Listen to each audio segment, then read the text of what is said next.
Bar council of ગુજરાતની ચૂંટણી માટે મતદાન સવારથી શરૂ થઈ ગયું છે। સાંજે 6 વાગ્યા સુધી મતદાન ચાલશે। 23 બેઠક માટે 99 ઉમેદવારો ચૂંટણીના મેદાનમાં છે। ગુજરાત હાઈકોર્ટ અને ગુજરાત યુનિવર્સિટીમાં મતદાન કુલ 76,579,000થી વધુ વકીલો મતદાન કરશે। અમદાવાદમાં 18,000થી વધુ વકીલો મતદાન કરશે, જેની વ્યવસ્થા પણ કરી રાખવામાં આવી છે। 99 ઉમેદવારો છે રાજ્યભરમાં, જેઓ બાર કાઉન્સિલ ઓફ ગુજરાતની ચૂંટણી લડી રહ્યા છે। અમારા સંવાદદાતા રાજલ બારોટ પાસેથી વધુ જાણકારી પ્રાપ્ત કરીશું। રાજલ, લગભગ 9 વાગ્યાથી મતદાન શરૂ થયું, 12 વાગી ગયા છે, 4 કલાક જેટલો સમય થઈ ગયો છે। મતદાન કેવું ચાલી રહ્યું છે?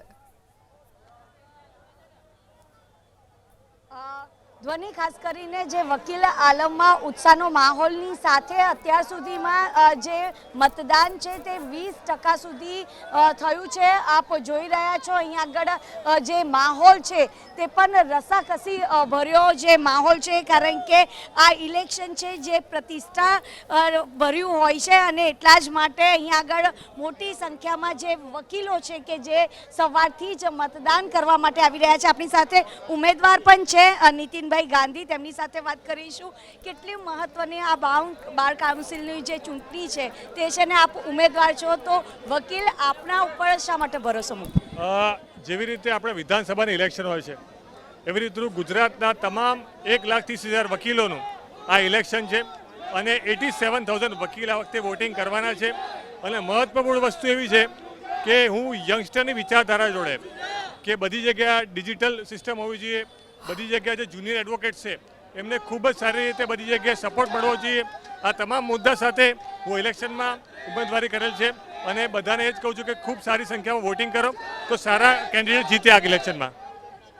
ખાસ કરીને આ વખતે મહિલા અનામત રાખવામાં આવી છે, 30% જેટલી મહિલા અનામત। કેટલો ફાયદો કરશે બાર કાઉન્સિલમાં જ્યારે કોઈ મહિલા હશે ને પહેલી વખત મહિલાને સ્થાન આપવામાં આવ્યું છે? Nitin sir is very supportive and he also support to the students and also for the new candidates who were applied for the AIB. He has solved many queries related to AIB for the candidates whose result were in held. Thank you.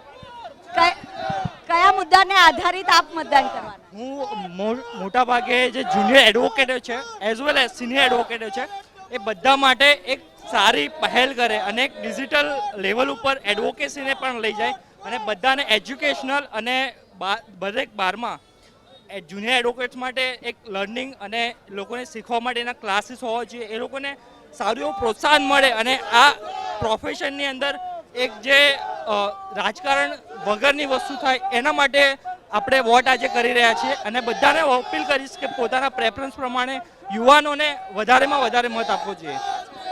ઇલેક્શનમાં યુવાનોને વધુ preference આપવામાં આવે તે હેતુથી જે યુવાન વકીલો છે, કારણ કે આ વખતે 8,000થી પણ વધુ જે યુવાનો છે કે જે પહેલી વખત મતદાન કરવાના છે અને આપ જોઈ રહ્યા છો ખૂબ જ ઉત્સાહનો જે માહોલ છે તે અહીંયા આગળ જોવા મળી રહ્યો છે। તમામ લોકો મત કરી રહ્યા છે।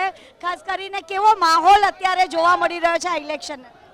માહોલ તો ખૂબ જ સારો છે। એ જોતા લાગે છે કે આ વખતે વોટિંગ ઘણું સારું થશે અને જો એડવોકેટ પોતાનું હિત વિચારે તો જો નવા સારા કેન્ડિડેટ્સ લાવશે તો એડવોકેટનું હિત બહુ સારું ભવિષ્ય એમનું રહેશે। એ એડવોકેટોએ જોવાનું છે કે હવે એમણે કયા કેન્ડિડેટ લાવવાના છે। જે નવા છે એમને ચાન્સ આપશે તો 100% એ લોકો સારું કામ કરશે જ, કારણ કે ભૂતકાળ પણ આપણે જોયેલો છે જે કેન્ડિડેટ્સ હતા એમણે શું કર્યું છે અત્યાર સુધી। તો પ્લીઝ એડવોકેટ્સ જાગો અને સાચા કેન્ડિડેટને વોટ આપો કે જેથી એડવોકેટનું ભવિષ્ય સુરક્ષિત થઈ શકે। Thank you. તો આપ જોઈ રહ્યા છો અમદાવાદ સહિત રાજ્યભરમાં આશરે 150થી પણ વધુ મતદાન મથકો પર મતદાન થઈ રહ્યું છે અને 450થી વધુ પોલિંગ ઓફિસરની નિયુક્ત પણ કરવામાં આવ્યો છે। જો કે આ વખતે સૌ પ્રથમ વખત લાઈવ રેકોર્ડિંગ અને સીસીટીવી કેમેરાથી નિરીક્ષણ છે તે પણ કરવામાં આવી રહ્યું છે। સવારથી જ અહીંયા આગળ જે વકીલ લોકોમાં ખાસ કરીને ઇલેક્શનનો જે ફીવર છે તે જોવા મળી રહ્યો છે। ધ્વનિ।